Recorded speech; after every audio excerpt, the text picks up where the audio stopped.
नमस्कार। भारत की आबादी है लगभग 140 करोड़। अमेरिका की 40 करोड़ भी नहीं। संख्या में हम उनसे 100 करोड़ से भी अधिक हैं। फिर भी अमेरिका हम भारतीयों से 3 गुना अधिक कीमत के कपड़े खरीदता है ना हैरान करने वाली बात। लेकिन इसका एक दूसरा पहलू भी है। जिस गति से हिंदुस्तान आगे बढ़ रहा है, इसमें कोई शक नहीं है कि भारत भविष्य का अमेरिका है। तो खुद ही सोच लीजिए, जब इतनी बड़ी भारतीय आबादी अमेरिकियों की तरह कपड़ों पर खर्च करेगी, तो आज की तारीख में तेजी से बढ़ रहा कपड़ों का बिजनेस कल कहां से कहां पहुंच जाएगा। इसलिए सबसे पहले बधाई कि कपड़ों की दुकान खोलने का आपका निर्णय एकदम सही निर्णय है। शायद इसीलिए आज अंबानी से लेकर धोनी तक कपड़ों के बिजनेस में पैसा लगा रहे हैं। दोस्तों, इस वीडियो में हम हर उस प्रश्न का उत्तर देंगे जो कपड़ों का बिजनेस शुरू करने वाले व्यापारियों के जहन में आते हैं। जैसे सबसे पहले तो यही डाउट रहता है कि बिजनेस करें या ना करें।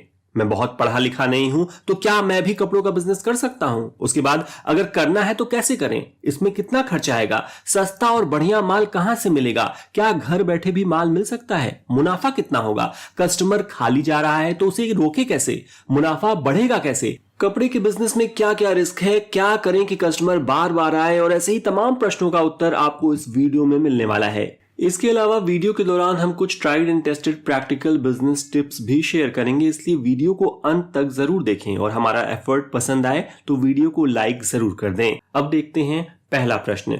मैं बिजनेस करना चाहता हूं पर डर लगता है कि कहीं फेल ना हो जाऊं। देखिए, डरना बुरा नहीं है, पर डर कर कुछ न करना बुरा है। डर तो पहली बार साइकिल चलाने में भी लगा होगा, पर आपने चलाई। परीक्षा देने में भी लगा होगा, पर आपने दी। दोस्तों, रिस्क ना लेना ही सबसे बड़ा रिस्क है, क्योंकि ये आपकी ग्रोथ को स्टॉप कर देता है। असफलता का डर उस सफलता को मार देता है जो आपको एक कदम आगे बढ़ने से मिल सकती थी। डर के आगे जीत है वाली टैगलाइन इतनी पॉपुलर क्यों हुई? क्योंकि ये वास्तव में एक सच्चाई है। जब आप डर का साथ छोड़ते हैं, तब जीत का हाथ आपको थाम लेता है। इसलिए अपने डर को पीछे छोड़िए और एक दृढ़ निश्चय के साथ सफलता की ओर कदम बढ़ाइए, क्योंकि किसी भी और बिजनेस की तुलना में कपड़ों के बिजनेस में सफलता पाने के चांसेस 10 गुना अधिक होते हैं। दूसरा प्रश्न। मैं बहुत पढ़ा लिखा नहीं हूं, तो क्या मैं भी कपड़ों की दुकान खोल सकता हूं? बिजनेस में सफल होना आपकी शिक्षा पर डिपेंड नहीं करता।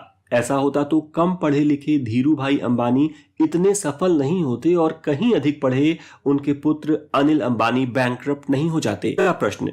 मैंने दुकान खोलने का निश्चय तो कर लिया है, पर समझ नहीं आता कि किस तरह के कपड़ों की दुकान खोलूं।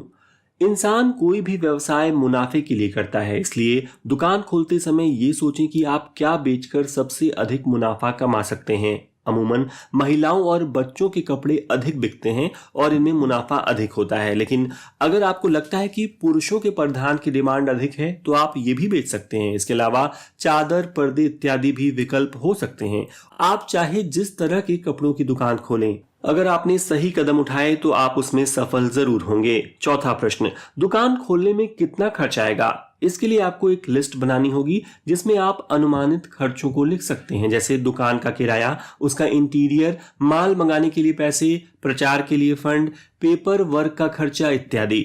डिपेंडिंग ऑन योर एरिया ये खर्च कम से कम 2 से 3 लाख रुपए के आसपास आएगा और ऊपर की तो कोई लिमिट ही नहीं। अगर सिर्फ माल मंगाने की ही बात की जाए तो आपको दुकान शुरू करने के लिए कम से कम 1 से 2 लाख रुपए का माल मंगाना होगा। पांचवा प्रश्न। अगर मेरे पास अधिक पैसे नहीं है, तो क्या मैं कपड़ों का बिजनेस शुरू नहीं कर सकता? कर सकते हैं। आप सिर्फ 25 से 30 हजार रुपए लगाकर भी घर से ही कपड़ों का बिजनेस शुरू कर सकते हैं। हजारों लोग जुड़े हुए हैं जो घर से ही वस्त्र व्यवसाय शुरू करते हैं और बाद में दुकान खोल लेते हैं। अधिक जानकारी के लिए आप स्क्रीन पर दिख रहे नंबर्स पर कॉल कर सकते हैं। छठा प्रश्न। कपड़ों के बिजनेस में मुनाफा कितना होता है? गिरी हालत में भी आपको कुछ नहीं तो 20 से 30% का लाभ मिल ही जाता है। सातवां प्रश्न। कपड़े की दुकान शुरू करने के लिए माल कहां से लें? भारत के अंदर टेक्सटाइल हब ऑफ इंडिया और सिल्क सिटी के नाम से मशहूर सूरत ही वो शहर है जहां से आपको सबसे कम दाम में अच्छी क्वालिटी का माल मिल जाता है। वस्त्र निर्माण के लिए सूरत का वातावरण एकदम सटीक है। बल्क प्रोडक्शन और सरकार से टैक्स में मिली छूट के कारण भी यहाँ माल सस्ता मिलता है। पूरे सूरत की बात करें तो यहाँ हर रोज लगभग 2.5 करोड़ मीटर कपड़े का उत्पादन होता है। आठवां प्रश्न। पर उतनी दूर सूरत जाने की अपेक्षा तो पास के होलसेलर से माल लेना ही सस्ता पड़ेगा। ऐसा तब होता जब आप सूरत आकर भी किसी छोटे मोटे होलसेलर से माल लेते, लेकिन सूरत के अंदर आप सीधा मैन्युफैक्चरर यानी जिससे रिटेलर्स को होलसेलर का मार्जिन नहीं देना पड़ता और उनका मुनाफा खुद ब खुद बढ़ जाता है। यही कारण है कि आज 80,000 से अधिक दुकानदार हमारे साथ जुड़कर 30 से अधिक देशों में व्यवसाय कर रहे हैं। इसके अलावा आप ये भी समझिए कि आपको बार बार सूरत आकर माल लेने की आवश्यकता नहीं है। आप साल में एक बार फिजिकली आकर माल ले सकते हैं और बाकी समय व्हाट्सएप या कैटलॉग पर देखकर अपना ऑर्डर प्लेस कर सकते हैं। 9वां प्रश्न, कस्टमर खाली जा रहा हो तो उसे कैसे रोकें? पहले तो ये समझिए कि ऐसा होता क्यों है। ऐसा होता है कस्टमर को इग्नोर करने से। हम कस्टमर इस किंग का स्टिकर तो लगा देते हैं, पर जब वो आता है तो हम अपने मोबाइल में या किसी बेकार की चीज में ही व्यस्त रहते हैं। ऐसा मत करिए। हर एक कस्टमर को पूरा पूरा इंपॉर्टेंस दीजिए। करने के बावजूद भी कुछ कस्टमर बिना कुछ लिए ही दुकान से जाने लगेंगे। ऐसे ग्राहकों से आप कुछ और स्टॉक्स देखने का अनुरोध कर सकते हैं और उन्हें पूरे इंटरेस्ट के साथ वो सामान दिखा सकते हैं।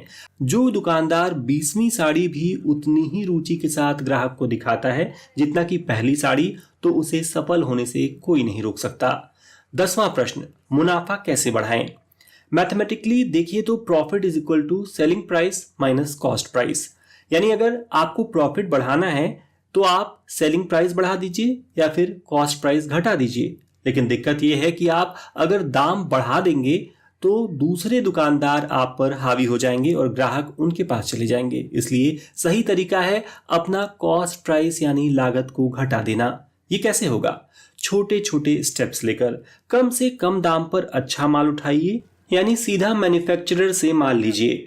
क्रॉस सेलिंग का प्रयास करिए। उदाहरण के लिए किसी ने साड़ी खरीदी तो उसे पेटीकोट लेने के लिए कहें, या किसी ने पैंट शर्ट ली है तो उसे रुमाल, मोजे इत्यादि लेने के लिए आग्रह करिए। बेकार में दुकान माल में मत भरिए। उतना ही स्टॉक लीजिए जिसके पूरा पूरा बिक जाने की संभावना हो। ग्राहक नहीं है तो बेकार के एसी और लाइट्स बंद कर दीजिए। चूहों से, थेफ्ट से और अन्य गलत तरीकों से माल नुकसान होने से बचाइए। इसके अलावा बहुत जरूरी है कि आप ग्राहकों के साथ बहुत विनम्र तरीके से पेश आएं और उनके टेस्ट के मुताबिक माल मंगवाएं। ये सब करने से आपका प्रॉफिट बढ़ जाएगा। 11वां प्रश्न, कपड़े के बिजनेस में क्या क्या रिस्क हैं? भले ही कपड़ों का व्यवसाय बहुत अधिक मुनाफे वाला व्यवसाय हो, लेकिन इसमें भी रिस्क तो होता ही है। नवंबर में दिवाली है तो इसकी तैयारी आपको सितंबर से ही करनी होती है। कई लोग दिवाली के 1 महीने पहले जागते हैं। ऐसे में एक तो उन्हें मनपसंद माल नहीं मिलता और दूसरा जो मिलता है वो भी इतनी देर से मिलता है कि तब तक अधिकतर लोग शॉपिंग कर चुके होते हैं। इसलिए टाइमिंग बहुत इंपॉर्टेंट है। एक दूसरा बड़ा रिस्क होता है आउट ऑफ फैशन स्टॉक खरीदने का। कई बार होलसेलर अपना पुराना स्टॉक निकालने के चक्कर में आपको बहला फुसलाकर ऐसा माल दे देते हैं जो जल्दी बिकता ही नहीं।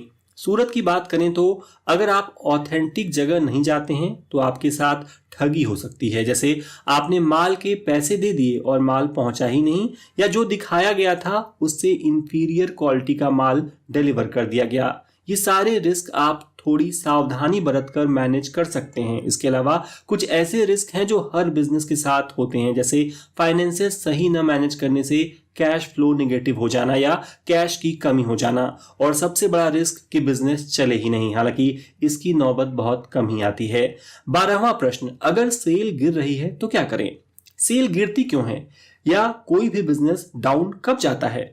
तब जब हम उन चीजों को करना छोड़ देते हैं जिनसे हमारा बिजनेस ऊपर गया था। इसलिए अपनी बेस्ट प्रैक्टिसेस को छोड़िए नहीं। इसके अलावा आप बीच बीच में दुकान में सेल लगाकर और आकर्षक ऑफर्स निकालकर सेल बढ़ा सकते हैं। सेल बढ़ाने का एक सबसे आजमाया हुआ तरीका है कि आप अपने मौजूदा कस्टमर्स को कॉल करें और न्यू अराइवल्स के बारे में बताएं। रिलायंस ट्रेंड से लेकर बीबा तक सब यही कर रहे हैं। और आखिरी प्रश्न, क्या करें कि कस्टमर बार बार आए? आप किसी दुकान पर बार बार क्यों जाते हैं? आस पड़ोस में किराना की कई दुकानें होती हैं, लेकिन आप किसी एक दुकान पर ही बार बार क्यों जाते हैं?